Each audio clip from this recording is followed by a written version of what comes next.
आंसू पोंछती ये माँ जोशीमठ की रहने वाली हैं। जोशीमठ की आपदा ने उनकी खुशियों को ले लिया है। इनकी बेटी ज्योति की शादी मार्च में होने वाली है। घर पर उत्साह के साथ बेटी की शादी के लिए सामान जोड़ा जा रहा था, लेकिन इस लाल निशान ने खुशियों पर ही ग्रहण लगा दिया है। माँ के आंसू निकल रहे हैं तो मार्च में दुल्हन बनने जा रही ज्योति भी कम निराश और हताश नहीं है। नहीं, एक्चुअली हमारा घर जो है वो पिछले साल से ही मतलब ऐसा होना टूट फूट होना शुरू हो गया था। हम लोगों ने नगर पालिका में भी फ़ोटो वगैरह बहुत मतलब चीज़ें जो होती है वो दी, लेकिन वहाँ पर से भी कोई एक्शन नहीं लिया गया। ये तो हमारे पिछले साल से ही हो रहा था, लेकिन ये है कि अभी लोगों का ज़्यादा हो रहा है तो अब ज़्यादा ध्यान दिया जा रहा है, क्योंकि अभी मतलब ऑलमोस्ट सबका ही हो चुका है, तो इस वजह से ज़्यादा ध्यान दिया गया है। लेकिन जब पहले हमारा हो रहा था तो हम पर किसी ने ध्यान नहीं दिया। हम लोगों ने आवाज़ भी उठाई थी, लेकिन हम लोगों को किसी ने नहीं सुना। जी, ये भी आपकी शादी भी तय हो गई थी? हाँ जी। तो उसका क्या प्रोग्राम किस तरीके से होगा? एक्चुअली मेरी शादी इसी साल मार्च में है, तो हम लोगों ने तैयारी भी बहुत कर ली थी। मम्मी लोगों ने सामान वगैरह जो भी होता है शादी का वो भी जोड़ लिया था ऑलमोस्ट, मतलब तो अचानक ये सब हो गया। हम लोगों ने सोचा भी नहीं था कि ऐसा कुछ होगा। मतलब प्लानिंग के अकॉर्डिंग जो प्लान था उसके अकॉर्डिंग कुछ भी नहीं हो रहा है। सब कुछ मतलब ऐसा हुआ कि अचानक ही हुआ।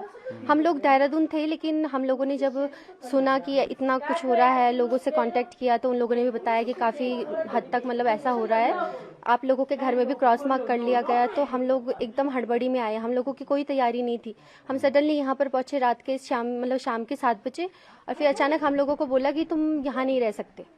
तो हम लोग पहले सोच में पड़े कि हम लोग जाएंगे कहाँ। तो इन लोगों ने फिर बताया कि लॉज में चलेंगे। तो हम लोगों ने हम लोग तो मौसी के घर चले गए थे। फिर मम्मी लोग थे तो वो लॉज में गए थे। तो उन लोगों को शादी की तैयारी, शादी यहीं से होनी थी, इसी घर से? शादी तो इसी घर से होनी थी। अब होता ही है, हर किसी का सपना होता है कि अपने घर से डोली उठे, लेकिन अब ऐसा कुछ है नहीं। मतलब घर की स्थिति जो है इस हिसाब से नहीं लगता कि मेरी डोली यहाँ से उठ पाएगी। कहीं और से भी उठे लेकिन खुशी नहीं होगी, क्योंकि खुशी अपने घर से ही होती है। अपनी रौनक जो होती है वो घर से ही होती है। अब घर ही नहीं बचा तो खुशियाँ भी नहीं है। ज्योति की माँ कहती हैं कि बड़े उत्साह से बेटी की शादी की तैयारी चल रही थी। मकान में आई दरारों के बाद घर के बाहर लगे लाल निशान ने एक झटके में सारी खुशियाँ छीन ली हैं। ज्योति की माँ प्रशासन और नेताओं पर भी बरस पड़ी। क्या इसका तो शादी के दिन मार्च में निकाल दिया था हमने, पर लेकिन कहाँ से यहाँ नीचे से सामान यहाँ लाए, यहाँ ऐसी स्थिति हो गई, यहाँ से फिर उल्टा नीचे ले जाना पड़ रहा है। हमने बोला जो थोड़ा बहुत इसके शादी का है उसको नीचे सेफ्टी पे कहीं किसी के घर में तो रख दें। इतना एक ट्रक सामान के लिए इतने कमरे भी तो चाहिए, कम थोड़ी नीचे होता है एक ट्रक सामान। तो अब शादी कहाँ से कर रहे हैं? अब देखो तो कहाँ से क्या करे, क्या करना पड़ेगा, वो तो ऊपर वाला ही जानेगा कि क्या करना पड़ेगा। अब तो हमें अपना घर के लिए तो सोचा था, पर लेकिन घर से बेघर कर दिया तो क्या करे। क्रॉस मारने आए ऐसे रेड कलर का वो मार दिया, मार कर वहाँ अब कहाँ जाएगा कोई भी। रात को शाम को आ रहे चलो चलो यहाँ से चलो, जहाँ पे हमारे इतना जिंदगी भर का अपना आशियाना बना रखे वहीं पर रहने दो ना हमें, जो हमारी कोई इज्जत नहीं है।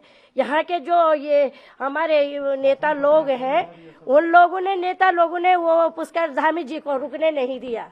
जो हम लोगों ने बनाया, जिनको कंपनसेशन देंगे, आप मुआवजा देंगे आप लोगों को? जी कुछ नहीं चाहिए हमें उनका मुआवजा कुछ नहीं देने वाला। जो वो कुछ देने वाले नहीं, जब हमारे सुनने वाले नहीं है तो देने वाले को कहाँ से देंगे।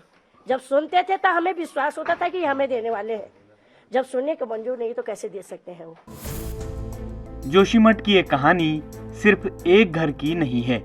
यहाँ की 20,000 से ज्यादा की आबादी की खुशियों पर दरारों का ग्रहण लग चुका है। दरारों के गर्भ में क्या छिपा है, इसकी खोज में वैज्ञानिक और विशेषज्ञ लगे हैं, लेकिन विकास की अंधी दौड़ में इंसान के हारने की कहानी जोशीमठ में लिखी जा रही है। Desk report, ETV Bharat.